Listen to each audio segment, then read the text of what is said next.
जय गुरु जी। जब गीला सीमेंट मंदिर में लगा हुआ था तो उसके ऊपर कुछ लकड़ी के फट्टे रखे हुए थे ताकि जब लोग आए तो उस सीमेंट के ऊपर ना चले। पर महापुरुष गुरुजी उसके ऊपर से निकल गए। उस गीले सीमेंट में एक भी निशान वहां पे नहीं था। इसका दूसरा उदाहरण मैं जो देना चाहता हूँ, गुरुजी रात को सैर के लिए जाते थे और ये रात के 1 या 2 बजे, कभी औरंगजेब रोड कभी कोई रोड, मौज थी उनकी जिस भी रोड में चले।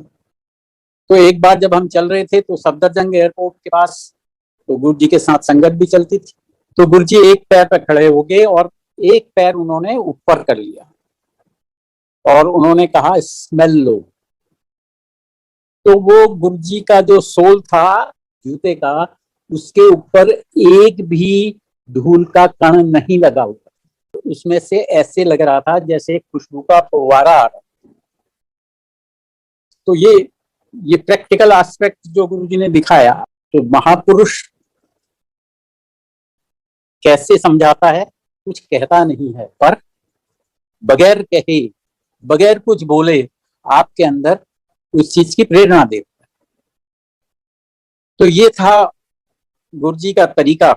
आज में जो मैंने 2 शब्द सुने, पहला वाला था ताती बाहु न लगही पार ब्रह्म शरणाई। ताती बाहु न लगही पार ब्रह्म शरणाई। तो इसका मैं आपको एक सत्संग सुनाता हूँ कि मैं जलंधर से, तब गुरुजी ग्रेटर कैलाश में उनका आसन लगता था, तो मैं जलंधर से सुबह 3 या 4 बजे निकल चुका था, क्योंकि मेरी आदत थी कि मैं जल्दी निकल जाऊं और मेरे पास एक फिएट गाड़ी हुआ करती। तो उससे मैं चला और जैसे कि किसी भी फौजी की आदत होती है कि वो हर गेज को चाहता है कि सब ठीक काम करे। पर जब मैं वहां से चला तो कुछ टाइम ड्राइव करने के बाद मैंने देखा कि मेरे जो चार्जिंग करंट है वो बहुत ज्यादा आ रही है और इसने मुझे परेशानी में डाल दिया। तो मैं, क्योंकि अम्बाला में ही दुकानें खुली हुई थी, जब हम अम्बाला पहुंचे, लुधियाना में तो कोई दुकान खुली नहीं थी, तो अम्बाला में मैंने गाड़ी चेक कराई। उसने कहा कोई प्रॉब्लम नहीं है, पर ऐसा है कि आपको ये प्रॉब्लम अब इसके बाद नहीं आई। मैंने कहा चलो ठीक है, आगे बढ़ गए। 20 किलोमीटर के बाद वही प्रॉब्लम आई और फिर आगे निकल गए, करनाल पहुंच गए। करनाल में भी चेक करवाया, उसने जो कुछ भी करना था उसने 1-2 हाथ मार के इधर कर दिया, आगे निकल गए। और जब पानीपत पहुंचा तो पानीपत पहुंचने पर मैंने उस मैकेनिक को बोला, भैया इसका गाड़ी का जो कुछ भी बदली करना है, ऑल्टरनेटर, डायनामो, सब कुछ बदली कर, सब कुछ बदली कर दिया। उसने नया ऑल्टरनेटर लगा दिया, गाड़ी आगे बढ़ी। पर मैंने उससे पूछा, मैंने कहा यार अगर यही प्रॉब्लम दोबारा आए तो मैं क्या करूंगा? तो उसने कहा कि आप ऐसा करना, इस तार को निकाल लेना। और वही हुआ, 20 किलोमीटर के बाद फिर वही प्रॉब्लम। तो मैंने वो तार निकाल लिया और मैं दिल्ली की तरफ निकल लिया। अब जब मैं तकरीबन सोनीपत के पास पहुंचा या सोनीपत से थोड़ा आगे, तो मैंने देखा कि सड़क में डेड बॉडीज पड़ी हुई। देख के काफी अजीब सा लगा। बहरहाल आगे निकल गए और तकरीबन 3-3:30 बजे शाम को ग्रेटर कैलाश में पहुंचे। तो जब मैं ग्रेटर कैलाश में पहुंचा तो गुरुजी ने कहा आज तेरे सारे ग्रह कट गए। तो अब ये यहाँ पर से अब मैं क्या इसको सोचूं कि गुरुजी की नजर मेरे ऊपर हमेशा ही रही है, चाहे मैं गाड़ी चला रहा हूँ, चाहे कुछ भी कर रहा हूँ। क्योंकि अगर ये प्रॉब्लमें नहीं आती तो शायद मैं उस एक्सीडेंट में शिकार हो सकता। और जब वहां पहुंचा तो गुरुजी ने कहा कि जा, उनका ड्राइवर था शगन, शगन को बोला, शगन अंकल दी गड्डी लेके जाओ ते चेक करवाओ।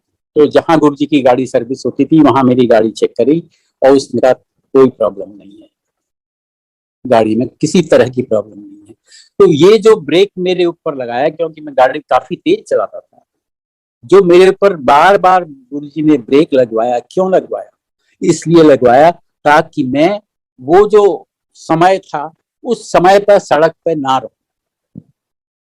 तो ऐसे गुरु जी आपकी रक्षा करते थे। तो अब महापुरुष का जो पुरुष सूक्त का मैंने वर्णन दिया, उससे आप समझ लेंगे कि महापुरुष सबको हर समय देखता रहता है, उनकी नजर में रहता है।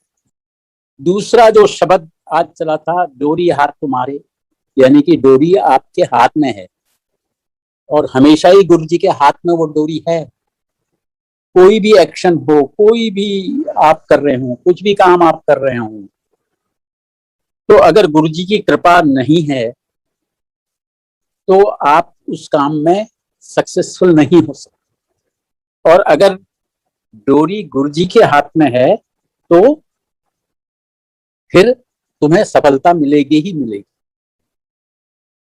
और एक शब्द और आता है, उसमें जो भाव है वो इस तरह से है कि हे गुरु, हे प्रभु, हे महापुरुष, अगर आप मेरा हाथ पकड़ लेंगे तो आपकी पकड़ तो मजबूत है, अगर मैं हाथ पकड़ूंगा तो मेरी पकड़ तो कमजोर है, इसलिए आप मेरा हाथ पकड़ लो। क्योंकि आप मेरा हाथ पकड़ लोगे तो मैं आपके संग संग हमेशा आपकी कृपा मेरे ऊपर बनी रहेगी। तो ये दो तीन शब्द थे जिसके बारे में मैंने सोचा कि मैं इस चीज के बारे में बतला सकूं आपको।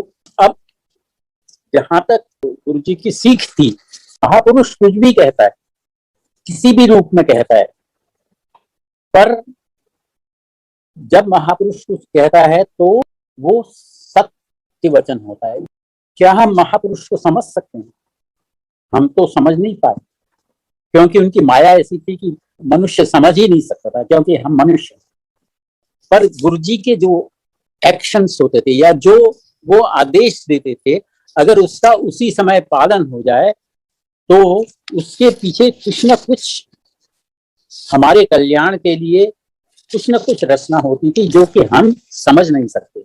ऐसे ही मैं सबसे पहले मैं कैसे गुरुजी के पास पहुंचा उसके बारे में मेरे ख्याल से बताना बहुत उपयुक्त होगा, क्योंकि मैं किसी भी बाबा के ऊपर यकीन नहीं करता था।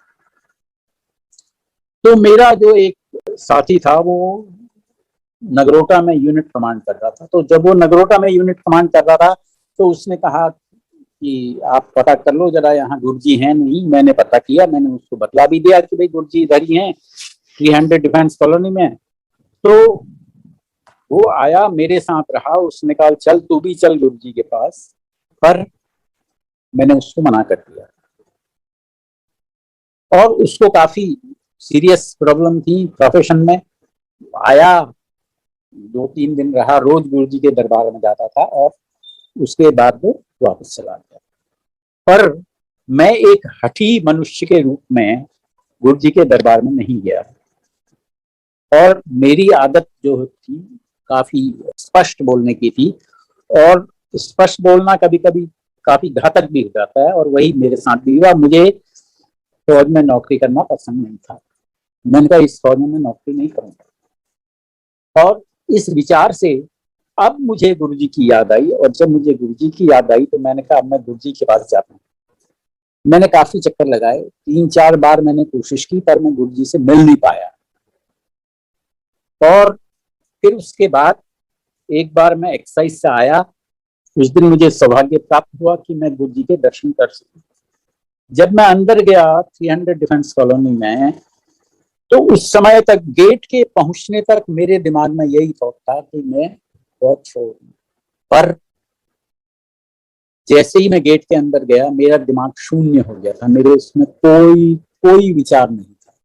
गुरुजी ने मुझे अंदर बुलाया, अपने कमरे के अंदर बैठाया, मुझे जूस पिलाया और मुझे नाम दिया, और मेरे दिमाग से वो फौज छोड़ने की बात निकल गई।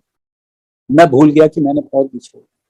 उसके 6 साल के बाद, यानी कि ये तकरीबन 1994 की बात होगी या 93 की बात होगी, और उसके 6-7 साल के बाद सन 2000 में गुरुजी ने मेरे को बोला कि अंकल फौज छोड़ दे। ये 13 मार्च 2000 की बात है। 14 मार्च को मैंने रिजिग्नेशन दे दिया। मैं यहाँ पे ये कहना चाह रहा हूँ कि जिस बात को मैं भूल गया था और जो मैंने गुरुजी को नहीं बतलाई थी कि मैंने फौज छोड़नी है, ये मैंने गुरुजी को बोला नहीं कभी। तो गुरुजी ने वही चीज मुझे 6-7 साल के बाद बोली, अंकल फौज चढ़ दो। अब यहाँ पे आता है कि गुरुजी के हुक्म को मानना। गुरुजी ने कहा फौज छੱड दे, मेरा कोई विचार नहीं था। और मेरा बॉस भी मेरे को बोलता था, जोशी कोई फौज वौज छोड़ने की जरूरत नहीं है, तुम्हारा प्रमोशन हो जाएगा। मैंने कहा मेरा प्रमोशन हो या ना हो, मैं फौज छोड़ रहा हूँ। उन्होंने कहा, ये जनरल एमपी सिंह, इनको आप जानते होंगे, जनरल एमपी सिंह ने बोला कि भैया कुछ न कुछ तो कारण होगा। मैंने कहा गुरुजी का हुक्म है कि फौज छोड़ दो। तो उन्होंने कहा फिर मुझे कुछ नहीं कहना। और जुलाई 2000 में मैं फौज से बाहर हो गया। आप देखिए, गुरुजी के हुक्म का पालन हो गया और मैंने फौज छोड़ दी। और हुआ क्या कि मुझे उसी समय सीमेंस में नौकरी मिल गई, और ऐसी नौकरी मिली जिसमें मुझे एक ब्रिगेडियर से ज्यादा तनख्वाह मिल गई थी। और जबकि मैं उस सब्जेक्ट, जो मेरा इंटरव्यू हुआ था, उस सब्जेक्ट के बारे में कुछ नहीं जानता था, पर मैं 2 घंटे उससे वार्तालाप करता रहा। अब ये कैसे हुआ, क्यों हुआ? गुरुजी कहा करते थे सोचो। तो आज जब सोचते हैं तो आप लोग भी सोचेंगे। तो गुरु जब आपको कोई हुक्म दे रहा है तो उसको फॉलो करोगे, तो फिर जो है इंस्ट्रक्शन, यानी कि वो रिमोट कंट्रोल गुरुजी के हाथ में होता है और उसको गुरुजी फिर पूरा करवा के देते हैं।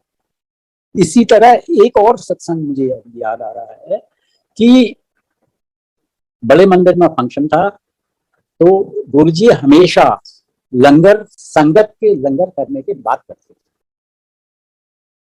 तो गुरुजी अपने कमरे में गए, गुरुजी ने लंगर शुरू किया और गुरुजी ने मेरे को बोला फला फला आंटी को बुला के लेके। अब मुझे तो उस आंटी को मैं जानता भी नहीं था, क्योंकि मैं उस आंटी को जानता नहीं था। तो मैंने कहा कुछ नहीं, पर मैंने कहा जी गुरुजी, और मैं कमरे से बाहर आ गया। अब ये तो मुझे पता ही नहीं वो आंटी है कौन, और किसी से मैं पूछूं भी कैसे? आप कितनों से पूछूंगा? हॉल के अंदर तो बैठ मैं पूछूं भी तो कैसे पूछूं? मैंने हॉल में चक्कर लगाया और उसके बाद मैं बाहर गया रंगोली में। रंगोली में जब गया तो मैं सीधे एक आंटी के पास गया। मैंने कहा आंटी आप फला फला हो? उन्होंने कहा हाँ। मैंने कहा गुरुजी आपको बुला रहे। तो ये चीज गुरुजी को पूरी रूप से पता थी कि इसको पता नहीं है कि ये आंटी कौन है, और ये चला गया है।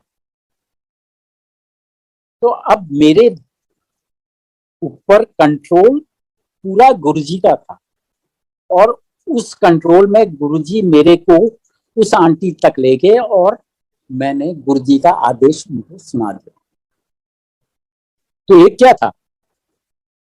ये एक रिमोट कंट्रोल की तरह गुरुजी जो है वो आपको पूरी तरह कंट्रोल करके, जब आपको वो कोई जिम्मेवारी देते हैं तो उस जिम्मेवारी को अगर आप मंजूर करते हो तो उसके बाद गुरु ही आपको उस जिम्मेवारी पूरी करवाता है, बशर्ते आपने पूरा सरेंडर कर दिया, उस आदेश का आप पालन कर। तो अब यहाँ पर वही बात आ जाती है, डोरी हाथ तुम्हारे, तो कॉर्ड तो गुरु जी के पास है।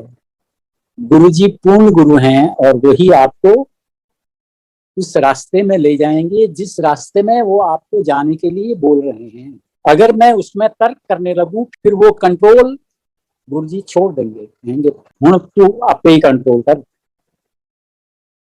जब सरेंडर हो गया तो कंट्रोल गुरुजी का है।